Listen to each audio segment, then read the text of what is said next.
You already have the location and size of your rain garden, so now you can start installation. First, you need to delineate the actual border to begin installation. Use string, spray paint, or a hose to draw the outline of your rain garden, and play with the shape until you like the layout within your existing landscaping. Then you will need to remove the grass. You can use a shovel, sod cutter, or you can kill the grass ahead of time by laying black plastic or a tarp where the rain garden will go. This method may take a couple of weeks, so pre-planning is needed. Using herbicide may negatively affect the new plants you are planting, so this is not a recommended method of grass removal. Before digging, call Indiana 811 to have underground utilities marked. It generally takes 2 full working days to have utilities marked, so please think ahead. If you discover that utilities are within your selected location, you may need to reconsider the site location. Begin digging your rain garden. For small gardens, digging can be accomplished by hand using shovels. For larger gardens, it is more efficient to use large equipment to remove the soil. As you are digging, you should begin shaping your rain garden. The goal is for a wide, flat-bottomed area in the middle with gently sloping sides. Blue Thumb recommends the sides slope 3-to-1 or flatter. Using the example in the book, if your rain garden depth is 6 inches, the side slope should be 18 inches. You determined the depth of the rain garden when you calculated the infiltration rate. Check the depth frequently by using a long board that extends across the rain garden and measure from the soil level to the bottom of the board. Once you have your desired depth, dig the rain garden bed 4 to 6 inches deeper so that you can add compost. Set this soil aside. You will use this soil later if your soil test indicated good infiltration. If not, you will need to add amended soil instead, and this soil will need to be used elsewhere on the property or transported away for another use. Landscaping companies can provide amended soil that they mix for you. In some cases, to ensure the best filtration, rock is added as a base material. Here you can see that rock was added to a depth of 5 inches, then overlaid with geotextile fabric to keep sediment out of the spaces between the rocks. This helps keep the infiltration rate from declining over time. If you have a rototiller, till the garden bed to loosen the soil. You can also use a shovel or a pitchfork.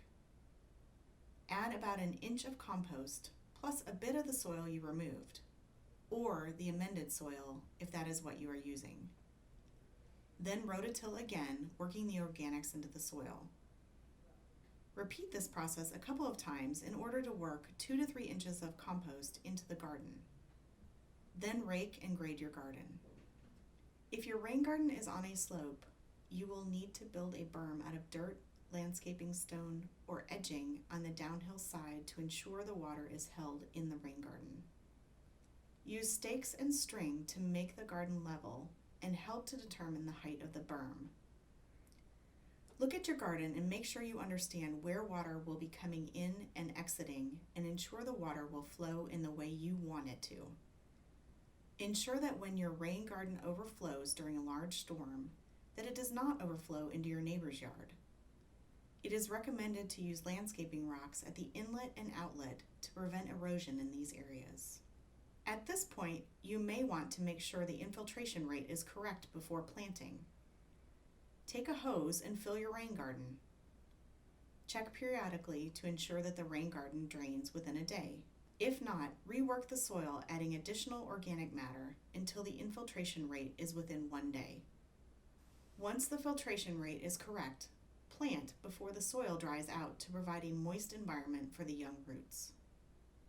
During planting, it is important to minimize the amount of walking done through the garden to avoid compacting the soil.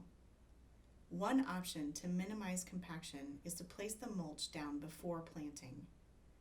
Unfortunately, you will likely end up with soil on top of your mulch due to planting if using this method. To plant, stretch a measuring tape through the middle of your rain garden along the longest length. Use the measuring tape to plant 1 plant per square foot. Set plants out in a grid that matches your design plan.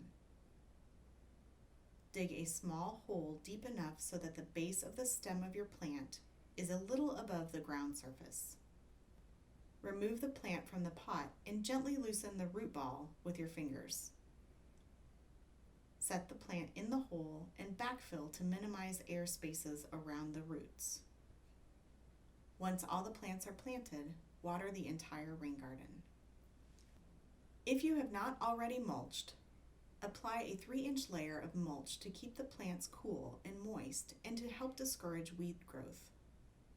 Leave about 1 inch of space around the plant stem to prevent stems from being scratched due to blowing wind.